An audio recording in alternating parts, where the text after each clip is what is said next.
All right, just want to jump in here at the very beginning for you guys. Been a long time since I posted. Really wanted the next video to be the first start, which I have a ton of footage of kind of just that little snippet you guys saw of getting this thing where it needs to be to fire it. And we're like right there. We are a carburetor away. So, and it's being rebuilt. And I'm not sure when I'm going to get it back, so I just didn't want to like do nothing and not put a video out. And I really wanted it to be the next video, which is why it's been so long. So this video is going to entail some electrical stuff, interior, and getting the brakes bled. So might be a little weird. You might see a little bit of engine stuff in there and some stuff trimmed and clipped that's a little weird. Just because I got to take some snippets from some of the footage I had piled up for the first start and to kind of include them in this one, I think. So I apologize if it's a little bit of here and there and everywhere. Not that my videos are that great anyway, but anyway, just wanted to jump in and say that. So let's get on with the video and hope you guys enjoy seeing this thing get some brakes, get the interior back in it, and be almost ready to drive it. So anyway, there we go. Okay, what's up guys? Been a while since the last clip that I filmed. Kind of took a break from working on stuff in the garage, had a bunch of other stuff getting taken care of. So we're hopping back in here in the engine bay. So I'll kind of run you guys through what I'm doing right now. If you remember right, obviously got the radiator in, and I have this pulled back loose again because a couple of the clips were broken. So got to go grab some new clips, and I got some battery cables. So got our ground cable out first because there's the factory stud for your main battery ground. So I'm going to go ahead, and obviously I don't have the battery tray in it yet or a battery, but I'm going to go ahead and get that ran, get it hooked up. Got us a power cable as well, the old Durablast brand. And after that, we will probably work on a little bit more of the wiring and also work on pulling the plugs, getting this thing on top dead center compression number 1. So that way we can verify our base timing. And I'd like to pop the distributor around in the correct orientation, whoever set this up in the past, prior to my friends having it, drop this thing in backwards from how I see all the other Trans Ams and Pontiacs. So we'll spin that thing around, remark our distributor, and Pontiac does spin counterclockwise. So if you're ever doing a Pontiac, just remember if you go to wire these things up, the distributor spins counterclockwise, unlike small block Chevy, which is clockwise. So that being said, we're going to get this thing ran. And then we do need to get to one of those 2 other items. So anyway, I'm going to quit blabbering. So let's get to work.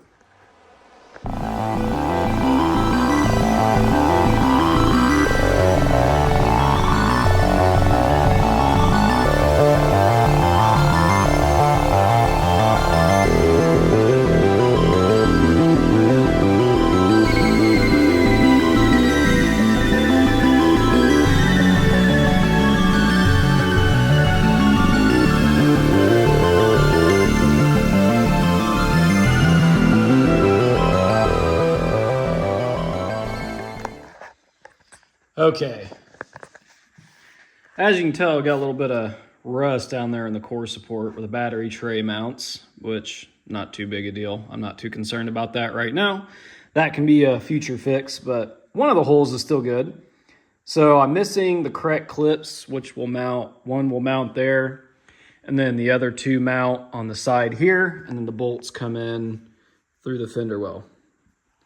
So I don't have any correct metric fasteners, which I do believe those were metrics. This car, or these years, are when they started mixing metric and standard, so it's kind of confusing to figure out what's what. But I would like to get this battery tray mounted. That way we can pick up a battery and get it sat down in there and start testing this wiring. That way I can go through and fix some of the bad junk. Excuse me. Like this stuff, you know, kind of some dodgy wiring here. And that stuff we will replace, but I would love to be able to just see if everything works, at least get the car fired up, make sure it runs. That'd be a huge monumental win. Make sure we don't have any magic smoke coming from any of the wiring areas, see what works, see what doesn't. Then I can go through and fix some wiring as we go. So that being said, probably gonna run and pick up a few clips and fasteners, and then when we come back, we can throw that bad boy in, and then we should be able to move on to pulling the distributor out, put the new distributor gasket in. We can work on spinning the engine over, get it where we want it, and I even got plug wires over there as well.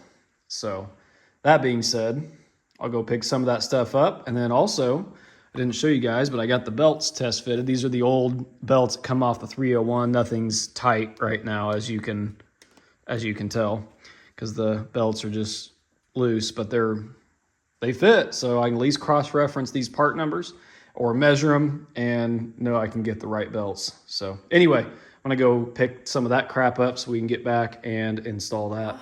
We are getting into some interior stuff. If you guys remember a while back, I can't remember if I filmed it or not, but when we were doing the 4-speed swap, I had to pull some of the lower dash stuff out to gain access to the pedal cluster. And then we swapped the manual pedal in there and all that good stuff. Just threw that back up in there. But being that I have gauge lights out and all that kind of stuff, I'm just going to sit here and assume that I'm going to have to probably pull that stuff back out, but just a couple screws, no big deal. Anyway, that being said, pretty sure we're ready to throw the new carpet kit in this thing. So we're going to unbox that, get it laid out so it can be chilling. And then hopefully in the next clip, you guys will see us fitting this new carpet in, cutting out a spot for the shifter. And then we do need to, I think I just decided I'm going to run with that center console for now. So we need to get some black dye and spray that thing down, dye her up real nice and black, and throw it in there for now until I can find a Trans Am console correct for this. But that thing should do just fine for now. That's a pretty easy swap when I have to, when we get to that point. Anyway, let's pull this carpet out, lay it out, and see what we got.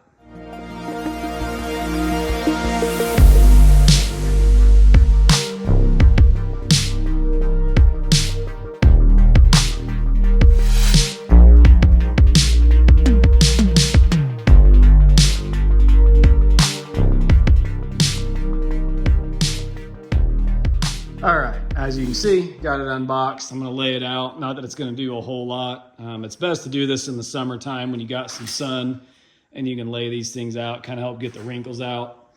Obviously these are pre-formed carpets, but we do want some of the wrinkles out.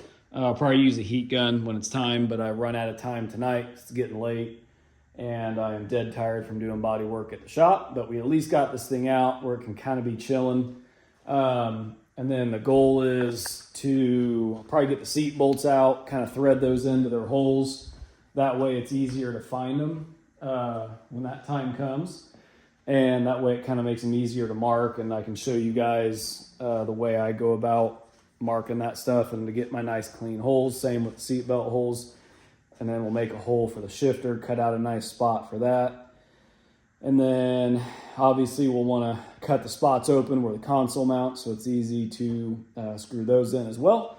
But that will be next clip. So hopefully you guys will see me getting this carpet thrown in, and we will go from there. And I'll go over, like I said, I'll go over all that when that's time. But for tonight, we're done. So next clip you guys see, we'll be throwing that carpet in.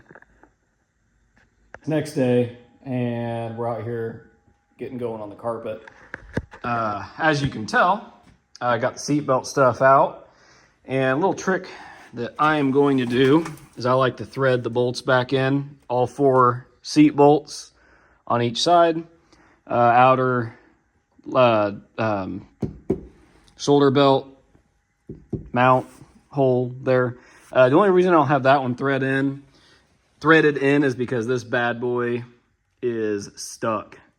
Obviously I got it out, it spins, but that plastic nylon piece is kind of locking her in there, so I know right where it's at, so should be able to make my hole just fine.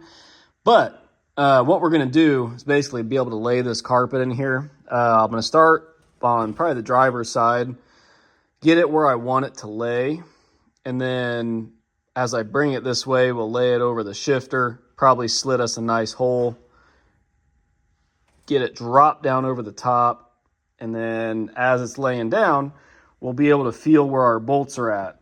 So that way we can get a little butane torch out, heat up a nice punch end, and actually singe it through the carpet. Learned that off Vice Grip's channel, and it seems to work pretty well. So we're gonna give that a go, see if we can get this fitted looking, you know, pretty good. So anyway, that being said, let's see what we can get. Probably set you guys up on a time lapse and go from there. And then also, I'd like to clean up the connector for the seatbelt light. That way, that thing will function properly when we get the battery in and testing stuff.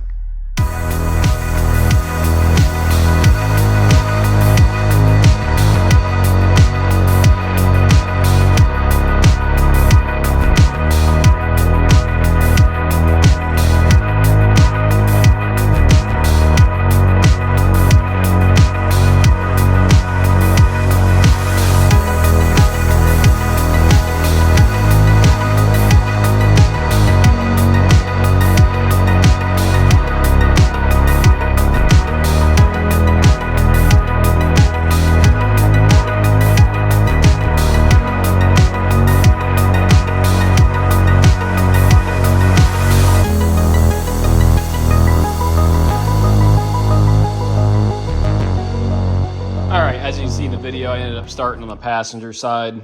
Just kind of worked out better and for the video. Carpet's still kind of wrinkled and such. I'll heat it up as we go. And obviously areas like this, we got to trim, tuck it under these panels. But I did get it tucked under the kick panel. Got this piece put in, sill plate, and obviously it's in rough shape. I'll probably polish these up or just end up replacing them. Even though the car is staying original paint, since I'm dressing up the carpet, getting the interior dialed in, kind of be nice to have a new set of those. But anyway, we're looking good. Got a little slit and spot opened up for that, and I'll probably, you know, once we get it all dialed in, we'll go back and make that nice. And center console's going to cover it anyway. But starting to look pretty good. Getting pretty late, so probably going to stop for the night, and we will pick up later doing the getting holes made for all the bolts and seat belts and all that good stuff. So we will check back in at that point and we will go from there. All right, guys, been heating it up as well. As you can tell, the wrinkles are starting to come out of it. This side's still a little rough up there. Went ahead, put the seat back in it, cleaned it up. Same with that seat bottom.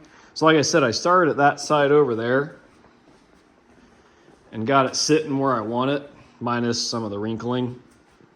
And then I was able to trim this back edge a little bit and get it tucked under this rear side panel here, and then loosely got my sill plate in and got it tucked under the kick panel. Worked my way over, got a little spot cut out for the shifter, and then did my seat belt holes as well for the rear. Didn't use the heat the pin method on these because they were so close. Cut some little X slits in them. Took the bolts out, bolted them back in. Turned out really nice, and obviously you'll never see them anyway with where the seat bottoms go. So as of right now, I'm going to go through and we'll see where our bolts are at, and we'll pretty much kind of make a mark of like kind of start our heat process on top, pull the bolts out, and then finish it out. So we'll kind of check back in after that process is all finished up. Got to do a little before and after on the center console. Some of this stuff that, you know, you won't see anyway because it's not perfect, but obviously you can tell it's a dark blue and we need it to be black. So let's get this thing done so we can finish up the interior on this thing. All right, as you can see, we're back here at the garage and went ahead and dyed the center console and got the shifter insert painted as well, and the little backing plate piece. I got some more of like a, not flat, but low gloss finish, because I guess these originally were kind of more of a glossy, but anyway, I painted it or dyed it the first time and man, it came out terrible. Didn't like it, so went back and bought the gloss stuff and came out pretty good considering the shape it's in. Not like I'm upset about it, obviously. I'm stoked on it because it matches the car, honestly. The condition of it's perfect for what the car is. The centerpiece came out nice. And here is the backing plate piece. So that's what goes in back here. So now I am ready to go in and we can start getting our holes done over here. We can set this in place, get our holes done for that, and hopefully be able to get this thing in and the passenger seat and get this interior squared away.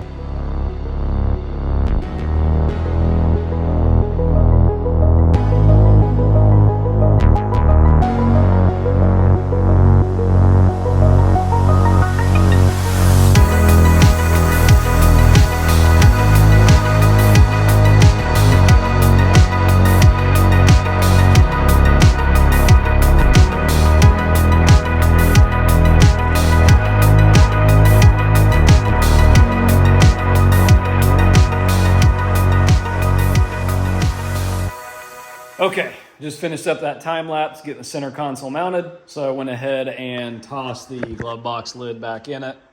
And the bezel, which we're missing one of those screws, so I'm gonna try to get one of those if we can. Just clean some crap out of the carpet, got our holes made for the, if we can see this one, right there. And went ahead and mounted the seatbelt latch, I should say. And this side is yet to be mounted just yet. But got those for the 4 seat holes. So that seat's ready to be cleaned up and tossed in.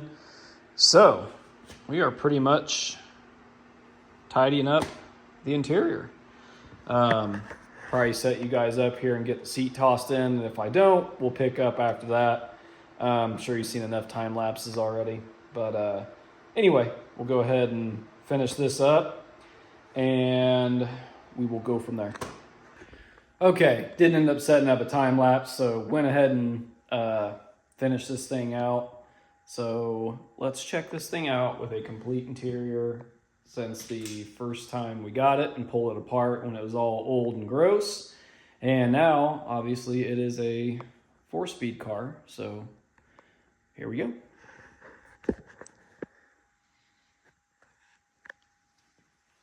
Not too shabby.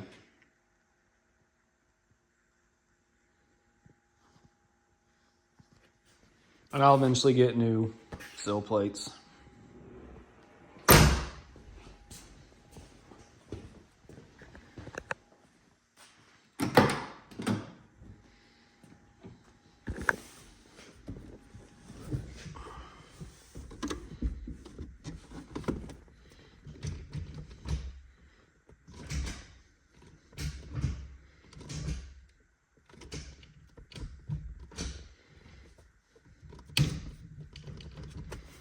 And there we have it.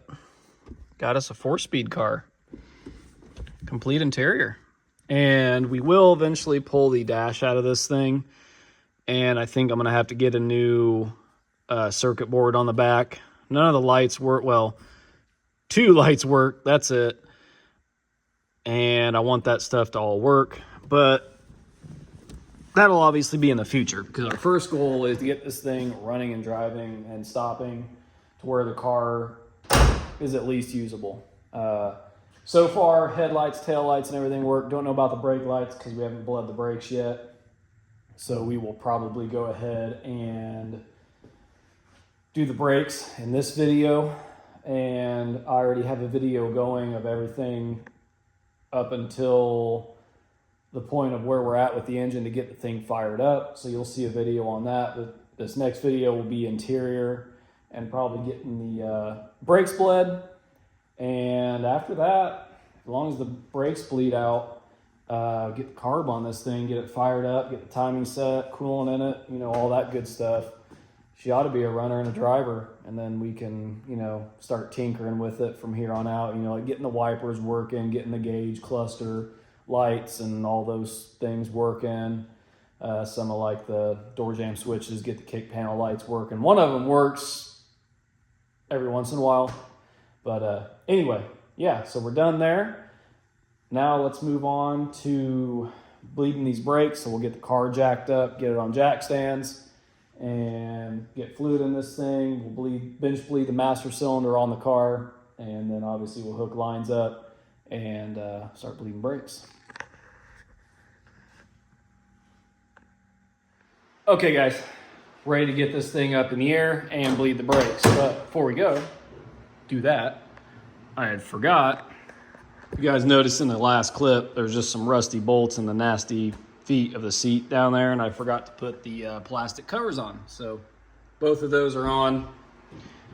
Just wanted to throw that out there. But anyway, let's get this thing up in the air, pop the wheels and tires off so we are ready to bleed the brakes on this thing. And got new stabilizer end link kits for both sides, obviously.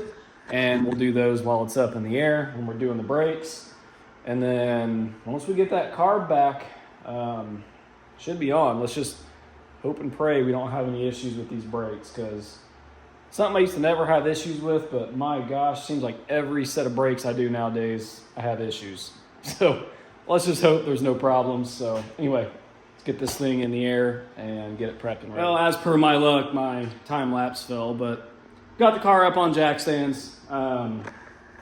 So we are ready to bleed brakes and do the new stabilizer end-link bushing kit. So that's as far as I'm going to get tonight. I'm going to leave it there. So we will pick back up when we start bench bleeding the master cylinder and hopefully getting fluid through these brakes. So I'm pretty hopeful, because these brakes, aside from the master cylinder piston being seized on the old brake system, it all had good fluid in it, and it wasn't completely bone dry, so there wasn't any leaks or anything I've noticed that was bad. So cross your fingers. Hopefully this thing works out. Don't have anything gnarly happen. So anyway, next clip, we'll be bleeding this stuff. Okay, back out here to start on those end links. Trying to use as much time as I can. Thanksgiving morning, so got some free time. I'm gonna knock these end links out, and then hopefully Saturday we'll be able to start bleeding on those brakes and get that stuff done. That way we can get it back down on the ground and hopefully start prepping some of the vacuum lines that we'll need, or just need to cap off for now while we get it fired. So that way when we get this carburetor back, we're ready to bolt it on, put some fuel in the tank, and probably obviously get some fuel down the carb, since it's not gonna pull fuel right away. And then that way we can get this thing fired up. Oh yeah, get coolant in it. But anyway, for now, as you can tell, the old end links are literally, like, the links are there, but the rubber is long gone. So in my opinion, on these old cars, especially when they're a little crusty, I just like to take these and just cut them, slip them out, be done with them, and then you're ready for a quick installation on the new stuff. So let's get these old end links cut out and get these new ones swapped in, and that should at least get us something done for the day and get us one step closer to being ready. Okay, went ahead, got them knocked out and torculated. Both sides. Got the light over here since I just finished it up.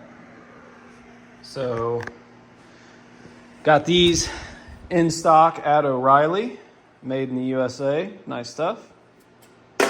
So Now we got ourselves stabilizer end links done and knocked out, and we are ready to bleed the brakes. So it went pretty easy. Like I said, I cut the old links off and then cleaned up all the mating surfaces for the new rubber bushings or urethane, whatever. Cleaned those up with the wire wheel on a 90 degree. So cleaned up the top and bottom of the stabilizer bar, and obviously the top and bottom of your lower control arm. So anyway, those are done, tight, and ready to go. So I'm gonna clean this mess up, and next clip we'll get Dad over here and we'll start bleeding these brakes, and hopefully they work. Got Dad over here helping us bleed the brakes, and we went ahead and got the master cylinder bench bled on the car, of course, and now should be ready to go through and actually get the brakes bled themselves. So I'm gonna get some fluid in it, and we're gonna go through and see if we can get these things to bleed out. So I'll check back in once we're finished up. All right, checking back in. Dad left. We ended up getting brakes, believe it or not. I was kind of curious because, you know, it's still got the factory booster in it, the original proportioning valve, and probably 99 or 97% of the original brake lines. And once we got done bench bleeding the master cylinder, poured more fluid in it, started pumping the brakes for a while, and I wasn't getting anything anywhere. And then the front reservoir went down a little bit, and then I started tapping on the proportioning valve with a hammering device, and did that with a little bit of force a couple times, maybe 3, 4, 5, and freed it up apparently. The more we pumped, started getting a little bit of a pedal resistance, and then I started cracking bleeders and hearing air at all 4 corners. So went through and just started cracking them open as he was pumping, and I got some fluid flow, and then went through and, you know, bled them a couple different times, and we got freaking brakes. So yeah, and like I said, I'm kind of getting confused on where I'm at, 'cause it's been so long since I posted a video, but I think this video will be interior, bleeding these brakes, and I was going to include the electrical system in the first start video, but I think we're going to go ahead and throw it in this video. So I'd kind of been working on the electrical. I'll try to have those clips in here. You probably have already seen them at this point, I would imagine. But like I said, went through, tied all this stuff up, and there will be ends we will be going and fixing later, but for now, it works. So let me show you guys where we're at. Got a battery, no sparks, which is sweet. And can't remember if I showed this or not. Door buzzer even works, so that's pretty cool. But let's go ahead and pull the lights on. Got a couple dash lights that work. Side marker. Both headlights. Running light there. Running light there. Side marker. Side marker. Tail lights. Side marker. And then let's see if I can set you guys down here real quick. Oh yeah, license plate light too. That's pretty sick. Forgot about that. I did have to get a few new bulbs, which, you know, to be expected, but real quick. And trunk light.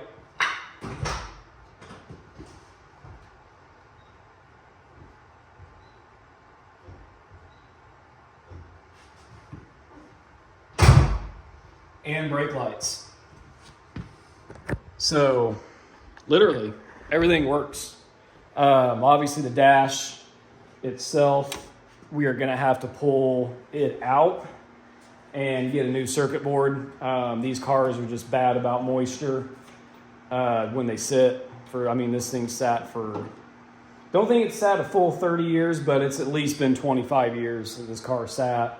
And a good amount of that was outside when he had lost his garage space. So yeah, that's why only like 2 gauge lights work. So when we pull that apart, I've gotten a couple kick panel lights to work. So we'll probably have to clean up the door jamb switches. We'll replace on that circuit board and get the gauge stuff all working again, and then the dome light. And turn signals will like come on, but they're kind of being wonky. So I think that flasher relay, being that it's located in there, is just shot. But at least for now, when we get this thing running and driving, we got headlights, tail lights, marker lights, and brake lights. And I don't really care too much about turn signals. So this thing we can go out and take her for some rips. So that'd be pretty cool. So at least it's like I can take it out and drive it once we get it fired up. So that's at least enough electrical for me that I'm happy. So I can just start getting the thing dialed in on the road, and then we can start tinkering with, like I said, pulling that dash out, yada, yada, yada. That'll be future videos. So I'm rambling at this point, but yeah, all that stuff's done. Basically right now we are waiting on the, oh yeah, real quick. Even though I got a new tank, I installed a fuel filter, because even blowing out these old lines, you still want to put a fuel filter in. You might, still be some crap in those lines, so I put a fuel filter in. But anyway, real quick, right now we are basically in need of got to get an overflow tank for the radiator, but needs coolant in it, carburetor put on it, and fuel, and this thing should fire up. So that's pretty crazy to think about. But anyway, I think that's going to do it for this video. Surprisingly enough, finally have a video out. And then I know I promised this video would be the first start, but it's so close. It was so close. So as of right now, no, but next video for sure will be the first start video. So I'm going to get this thing pulled off jack stands and set her down on the ground. And then, like I said, when that carburetor gets here, it's on. So anyway, thanks for watching. Hope you guys enjoyed this one. And if you didn't, then oh well. On that note, we will catch you guys in the next video. Remember to like, comment, and subscribe. And hopefully we'll see this thing making some noise.